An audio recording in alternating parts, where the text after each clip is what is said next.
Here, transcribed, is another in NBC's great parade of new shows.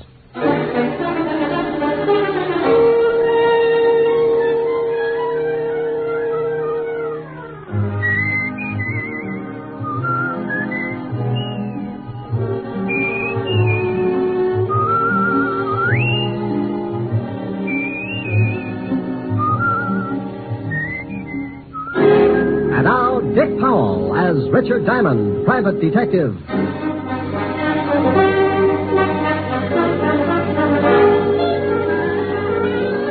Hello there, this is Diamond.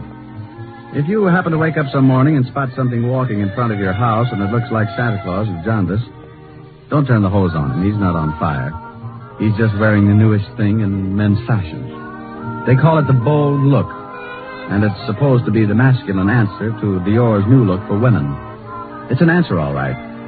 Like walking up to your best girlfriend and slashing her down the middle with a broadsword. Now, if you haven't seen it yet, just close your eyes and try and picture yourself in the bold look. Imagine walking down Fifth Avenue, very casual, decked out in a new, bright purple, non-shrinking suit, pastel shirt, yellow maybe, hand-painted tie, and argyle socks. Got it? What do you think? Pretty bad.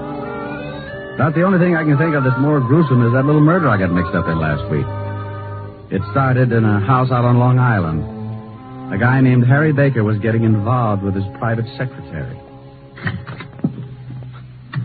Here are the papers you wanted, Mr. Baker. Oh, thank you, Connie. What time is Mrs. Baker going shopping? She didn't say. This afternoon sometime. Oh, where is she now? In her room. Come here, Connie. Harry, no. Supposing she comes down. I didn't see you last night. I missed you. I got hold of the man you wanted. His name's Nat Fox. He wants $500 for the job. Oh? Well, what's the matter? That's what you wanted, wasn't it? Connie, I had a lot of time to think last night. And? Well, I'm not sure. I don't know if this is the thing to do. You don't know? Oh, Harry, we've gone through this a dozen times, and I won't go through it again. If you haven't got the backbone... Oh, my dear, you know it's not that. No, I do not. I'm sick and tired of living this way. Not being able to be seen with you, watching you being pushed around by that old shrew. Oh, I'm not going through the whole thing again. Please, Connie, can't we wait for a while? My wife's well past 60. Sooner or And in later... the meantime, you live off the skimpy little allowance she doles out to you. No, Harry, no. I want us to live like two normal people. And if you're going to start changing your mind just when it looks like we can have all these things, I'm through. Now, Connie, wait a minute. No. If you want me, then you've got to go through with it. Well? You know I want you. I love you more than anything in the whole world. You get that old biddy out of the way, or I promise you'll never see me again. All right. Oh, don't look so worried, darling. Nothing's going to go wrong. I already fixed it with this Nat Fox. He'll be in the department store the same time as your wife. Oh, Harry, think of the wonderful life we can have. All that money's going to be ours. We can go to Europe and live the way we should. Yes, I don't know. I'm a little worried about this Nat Fox. I'll give him the $500, but if he finds out what happened, he'll be in a good position to blackmail us. Don't you worry about Mr. Fox. He's my affair. You just leave everything to me.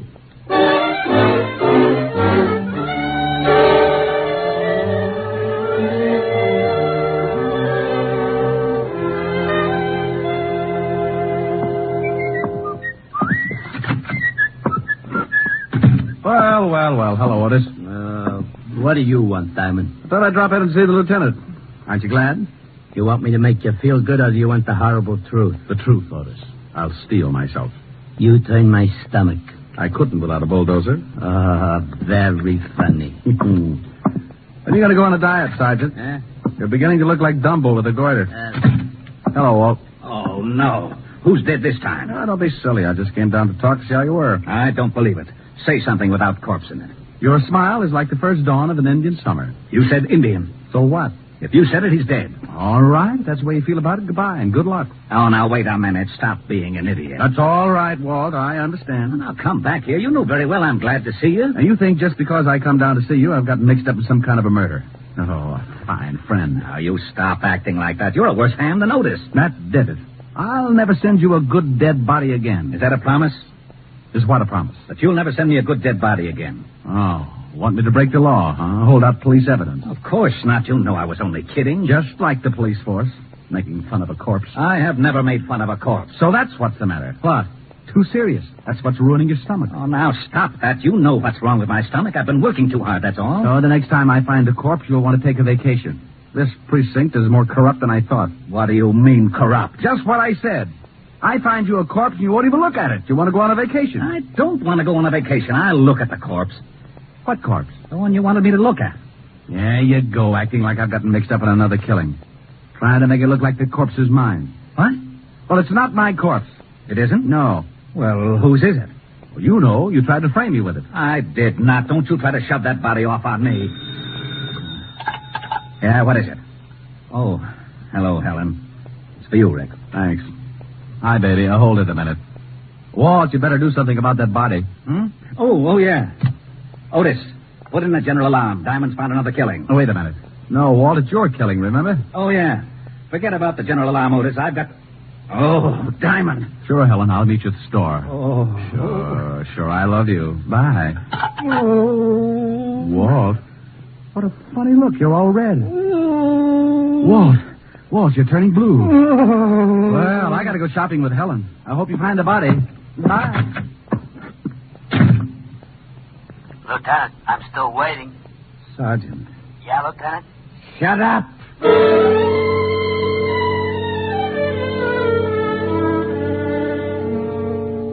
I don't know why I do that to Walt, but I always get such a kick out of tying him up in knots. When he takes the bait, he goes for it hook, line, and sinker. It's a good thing Helen called and asked me to go shopping with her, or he might have blown a fuse. I don't generally like the idea of shopping, but she said it was Francis's birthday, and any kind of an afternoon with Helen could always work its way into a wonderful evening. What do you think I ought to get him, Rick? I'll get him some shirts or something. Hey, look at these. Rick, get away from that counter. What's the matter? My hips too big? Oh, I wonder if these come in baby blue. Rick, now stop that. People are looking. Is there something I can do for you? Hmm? You seem to be interested in the lingerie. Is there something I can show you? Oh, I'm looking for something for a birthday. Oh, well then may I suggest a nightgown, perhaps? We have some lovely numbers. This is for Butler. A butler? Yes. Oh, then you were thinking of getting something for the lady, too. No. Just seeing whether the baby blue went with my eyes. Well, really? Oh, come on, Helen. Rick, she must think you're crazy. 5 minutes more, and there wouldn't have been the slightest doubt. This is fun. Rick, that woman, What woman? the elderly one over there with the mink stove. Oh, no. I just saw her put a box of stockings in her purse without anyone seeing her. You saw it? Yes, but the clerk didn't. And she left the counter without paying. I know. You know? Well, sure. Spotted her 5 minutes ago. Not a very good shoplifter. That's stealing. Shouldn't we tell the manager or something? Oh, the store detectives are sure to have her spotted. Why don't they arrest her? Point of law, baby. They can't put the arm on her until she steps out of the store. Now, look. She's going out the front door. Just watch. She's out. She's just standing there on the sidewalk. Oh, that's funny. They must have spotted her. She was too careless. Look, that big car is pulling up and she's getting in. They're driving off. Well, maybe the store dicks were looking out the window. Well, I'm going to tell that clerk. I remember her description. Oh, now, Clerk! Yes? Oh, did your husband decide that they did go with his baby blue eyes? He's not my husband, and that's not why I called you. She thinks yellow goes with my complexion better. Oh, yes. Now, stop it, Rick. That woman who was just at your counter. Which one? We've only had about 600 this morning. Now, don't be flip with me. The elderly woman who was just here looking at the stockings. The one with the beautiful mink stove. It was beautiful, wasn't it? Then you noticed her. Of course. That was Mrs. Baker, one of our best customers. Well, Mrs. Baker is a shoplifter. Oh, you must be mistaken. I tell you, I saw her steal some stockings. I tell you, you are mistaken. Oh, now, look. I was going to stay out of this, but what Miss Asher says is true. I saw her, too. Miss Asher? Yes. Oh, you have an account with us, don't you, Miss Asher? Until you started telling me I was mistaken about that woman. Oh, just one moment. Oh, Mr. Pennywig! Mr. Pennywig! What are you doing? I'm calling the manager. The manager? Yes, Miss Asher. I would prefer to have him explain it to you. Yes, Miss Phillips. What is it? Well, I'll tell you what it is. Don't ever put Miss Phillips in the toy department. She's so nearsighted, she's liable to think the electric train is the 8th Avenue subway and climb on it at 5 o'clock. I beg your pardon? Mr. Pennywig, this is Miss Helen Asher. Oh, how do you do, Miss Asher? I heard a lot about you. You're going to hear a lot more. Oh, is something wrong? Yes. Yes, something is wrong. Miss Asher here spotted a woman stealing some stockings, and when she reported it to your clerk here, she said she was crazy. I saw it, too. Is this true, Miss Phillips? Yes, sir. It was Mrs. Lillian Baker. Oh. I was just trying to do the store a favor, but since you don't seem to think that the customer means anything around here, I'll see that my account is closed out. Oh, now, just one moment, Miss Asher. May I talk with you in private? I don't see why. Come on, baby. I know a joint on Broadway where we can get things without the lip that goes with it. Come on. Oh, please, Miss Asher. It's about the shoplifter, Mrs. Lillian Baker. You can tell me right here. I must rely on your integrity to keep this a secret. You see, we know that Mrs. Baker stole those stockings. She steals something nearly every day. What? She's very wealthy, very eccentric, and very much a kleptomaniac. Oh. Her husband handles all her affairs, and he's instructed us to watch her and send him the bills for the goods she steals. Oh. Well, can't you break her of the habit? Her husband must lock his pants in the family vault every night. She's under a doctor's care, and he advises letting her continue, but without her knowing that anyone else has found out her secret. She's quite old, you see, and her husband assures us that discovery might be very disastrous. Oh, I see. Well, I'm very sorry. I didn't know. Well, I'm not. This pixie behind all the unmentionable can get a person steamed up enough to cause a minor explosion. I was just doing my duty, sir. Mr. Pennywig. Now what? Yes, what is it? Oh, Mr. Pennywig, we've had a jewel robbery. What? Yes, sir. 3 of our most priceless gems are missing. Oh, dear. Mrs. Baker? I don't know, sir. We watch her very closely when she's looking at jewelry. But 5 minutes after she'd gone, we discovered the loss. Was it of any consequence? Was it? $300,000 worth? Oh, Lord. Hey, wait a minute. Who else was in the jewelry department? Oh, several people. I'm so upset. Take a look over there. Where? Over there. The man in the wide pinstripe near the linen counter. Excuse me, I've got to go call Mr. Baker. Now, wait a minute. Yes? Maybe Mrs. Baker didn't lift those rocks. That man over there, was he in the jewelry department? Why, come to think of it, yes. Oh. Now, wait here. Rick! Hello, Nat. Hey, what are you doing? Now, take it easy. I just want to see what you got in your pockets. Well, Richard Diamond. You must think you're still on the force. Someone just lifted some stones out of the jewelry department. You still in the racket? In a store like this, are you crazy? No, but I thought maybe you were. Now, let's see your pockets. You ain't no cop. Go on and peddle your papers. You look pretty silly with a broken arm. Okay, you don't have to get rough. I'm clean. Yeah, well, that's better. I'll turn them inside out. Hey, what's going on here? Now, meet Nat Fox, one of the better-known jewel thieves. Yes. He was in the shop about the time Mrs. Baker was. Oh, I've quit the rackets. I just like to look now and then. Oh. Well, at least he hasn't got them on him. Oh, what have we here? Gum wrappers. I like to chew gum. Well, you chew a lot of it.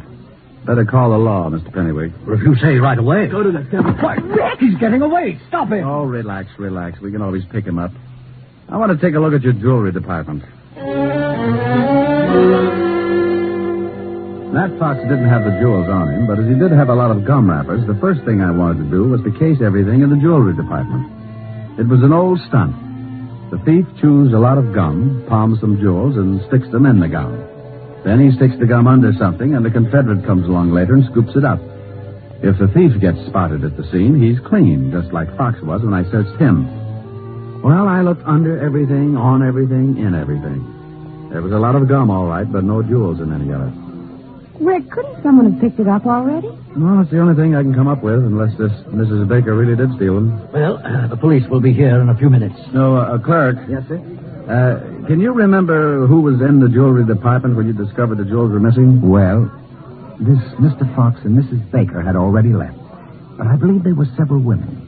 Yes, there weren't any men, just several women. Oh, thank you. Come on, Helen.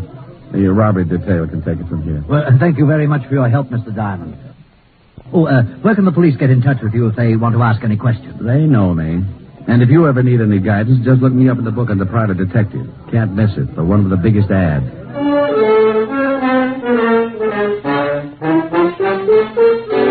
Helen and I got out of there just as the prowl cars were pulling up at the curb. I stuck my tongue out at a few old friends and climbed into her king-size convertible. We took a couple of turns around Central Park, and she dropped me off at the 5th Precinct in my dear old buddy, Lieutenant Levinson. Don't you dear old buddy me. You get out of there. Temper. I will not be subjected to any more of your fiendish humor. I won't go through another one of these routines of yours for promotion. I promise I'll be good. Oh, no, you don't. That's the most dangerous thing you could say. Yeah, what is it? Suicide, Lieutenant. See, look what happens. It already has happened, Lieutenant. She did it 20 minutes ago. I wasn't talking to you, Melonhead. Now give me the dope. You got him. You shut up. Yeah, Lieutenant. Oh, not you, Bird Brain. Let's have the report. Oh, Mrs. Lillian Baker jumped 3 floors from a balcony. Husband Harry Baker made the report. Port Washington, Long Island. Thank you, Sergeant. What, did he say Mrs. Lillian Baker? Yes, he said Mrs. Lillian Baker. Now, if you'll excuse me, I've got to get out to Long Island. Well, let's go. Grab my coat. Now, wait a minute. What makes you think you're coming along? And why in blazes are you interested in Mrs. Lillian Baker? If you know something, by heaven, I'll... Walt, you're turning blue again. Come on, I'll tell you on the way. I briefed Walt on what had happened back at the store when Helen and I saw Mrs. Lillian Baker lift the hosiery. We reached the Baker estate about 3 o'clock in the afternoon and drove up a long circular driveway to the big house. The husband, Mr. Harry Baker, met us at the door.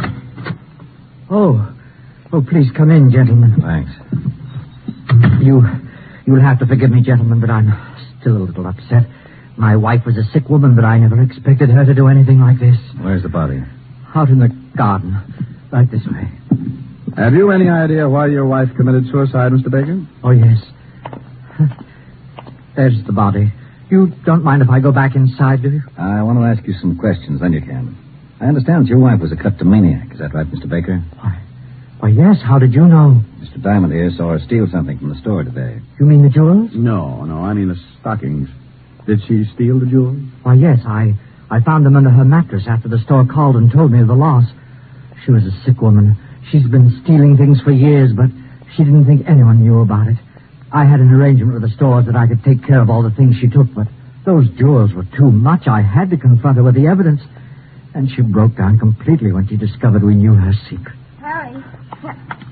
Oh. Wow. This is my private secretary, Lieutenant Levinson. Richard Diamond. Oh, Miss Constance Loring. Lieutenant Levinson, Mr. Diamond. How do you do? Well, pretty good. I'd like to tell you about it sometime. Don't dead bodies make you a little nervous, Miss Loring?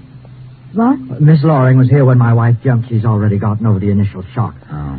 She's been in the library calling some of my firms to tell them I won't be at work for a while. How long has she been here? Why, all afternoon she's been taking some dictation. With her hat on? Oh, well, you see... Forget it. Tell me, did your wife jump from that balcony, Mr. Baker? Yes. 3 floors. About a 4-foot railing around the balcony. If you think that there's been any foul play, you can check with her doctor. He'll tell you she could easily take her own life if her secret was discovered. I'd like to talk to him. What's his number?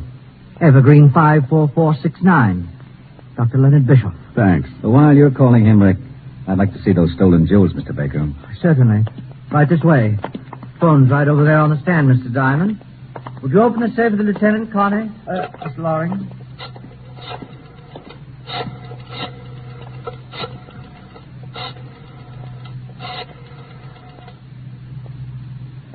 Dr. Bishop, please. Richard Diamond. Yes. Hello. Dr. Bishop, this is Richard Diamond. Here they are, Lieutenant.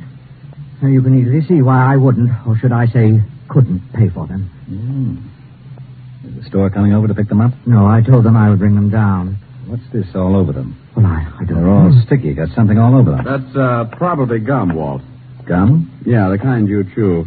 Oh, by the way, Baker, you were right. Dr. Bishop says your wife was a sick woman, but he didn't think she'd carry it to such extremes. Well, we never know what we will do under such stress. No, I guess we never do. Walt, can I use the car for about an hour? It'll take it that long to clean up things around here. Well, you got something? Yeah. Mr. Diamond, if you think... I don't think, Mr. Baker. I find out. Oh, Walt. Yeah? Bye. I went out fast and climbed in the prowl car. I grabbed the 2-way radio and put in a call to Sergeant Otis. He gave me the address I wanted, and 10 minutes later I was rolling up in front of an old brownstone where Nat Fox, the not-so-ex-jewel thief, was now living. I went up and knocked on his door. Well, there was nothing like finding out. Well, what do you know?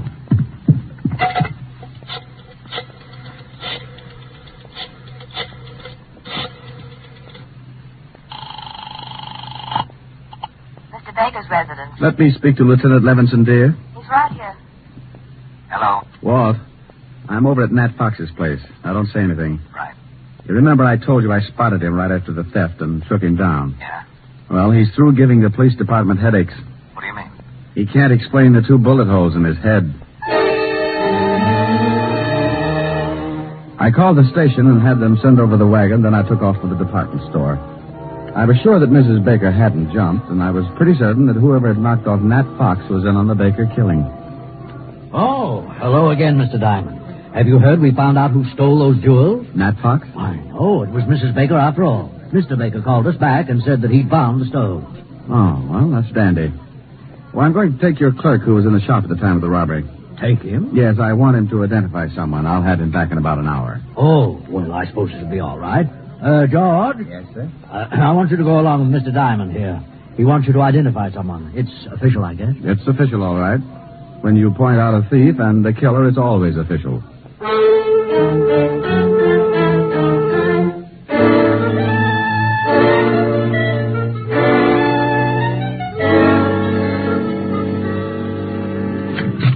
Rick, what took you so long? Walt, this is the clerk from the department store where the jewels were stolen. How are you? What's he here for? I want him to see if he can identify someone. Oh, where are Baker and his lovely secretary? In the library. Come on. Now, look, George, I want you to stand outside this door until I call you. Then I want you to come in and see if you've ever seen anyone in the room besides myself and the lieutenant. I'll do my best, Mr. Diamond. That's all I want. Come on, Walt. What are you up to? Surprise. Well, hello. Why, hello, Mr. Diamond. Come in. Thanks. How are you, Connie? I see you've taken off your hat. You're very observing. I sure am. Why did you kill your wife, Mr. Baker? What? All right, I'll word it a little different. Mr. Baker, why did you kill your wife? Are you insane? Everybody asked me then. Maybe I should say a good doctor. Maybe you should. Like Dr. Bischoff, maybe? He's the best in town. Mr. Diamond, you're being ridiculous. I was with Mr. Baker when his wife jumped. You shouldn't have said that. Makes you an accessory. What do you mean? I mean, you're lying if you try and tell me Mrs. Baker wasn't killed. She jumped. Over a 4-foot railing? Yeah. What are you getting at? How old was your wife, Mr. Baker? Oh, close to 70. Why? Pretty good health physically? Why, yes, of course. You say you were in the house and neither one of you gave Mrs. Baker a push off that balcony, Connie? Of course.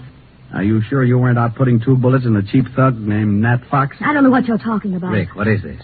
Who has the money in the family, Mr. Baker? Why, my wife did. And who does it go to in event of a death? To me, naturally. Naturally.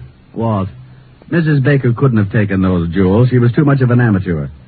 Helen and I spotted her swiping stockings at 50 paces. Whoever did lift those rocks was a professional thief. Well, why couldn't my wife have hired Fox to do the job? Who said anything about Fox doing the job? Why, you did. Harry.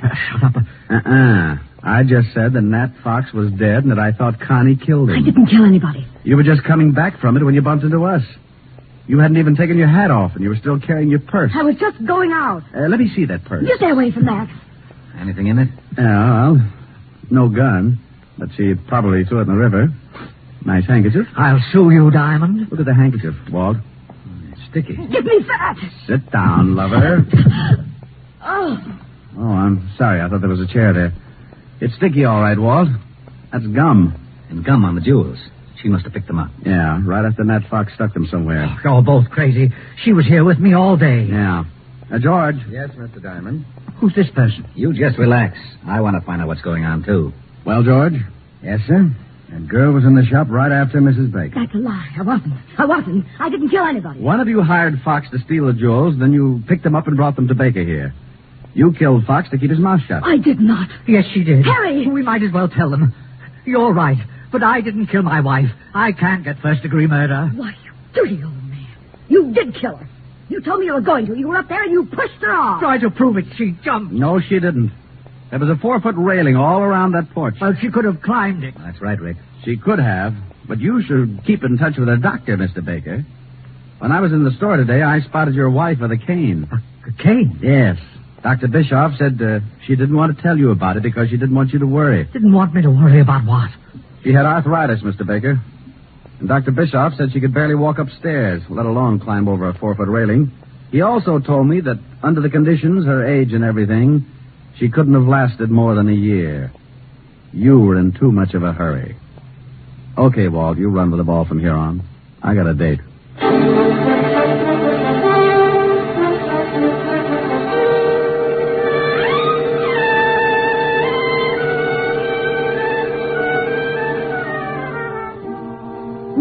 Hmm? You didn't tell me what you did after you left me this afternoon. Oh, I just fooled around with Walt for a while to kill the time.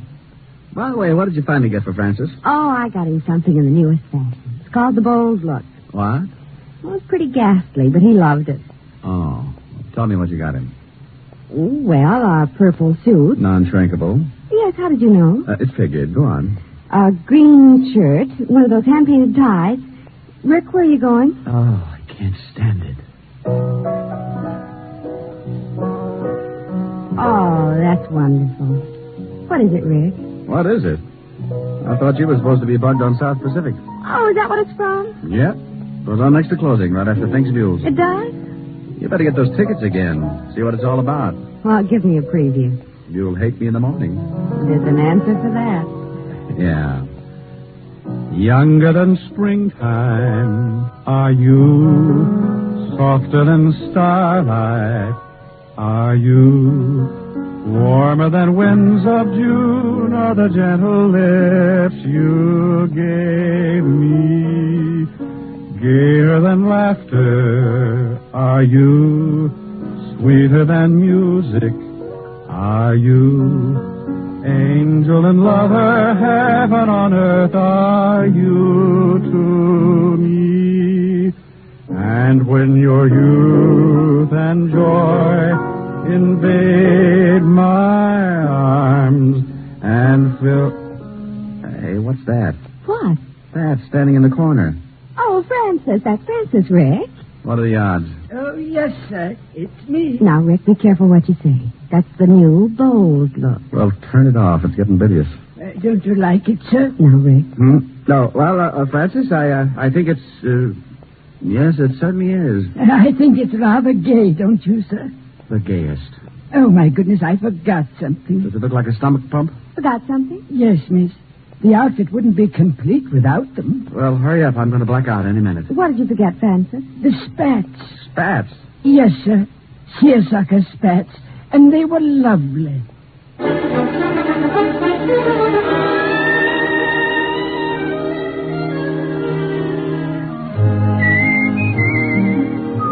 You have just heard transcribed Richard Diamond, Private Detective, starring Dick Powell. Helen was played by Virginia Gregg. Lieutenant Levinson by Ed Begley. Also in our cast were Wilms Herbert, Lorene Tuttle, Joseph Kearns, Peter Leeds, and Joel Forte. Music was under the direction of Frank Worth. Richard Diamond is written by Blake Edwards. Dick Powell soon will be seen in the screen version of the best-selling novel, Mrs. Mike. Now, this is Eddie King inviting you to be with us again at the same time next week, when we will again bring you Dick Powell as Richard Diamond, Private Detective.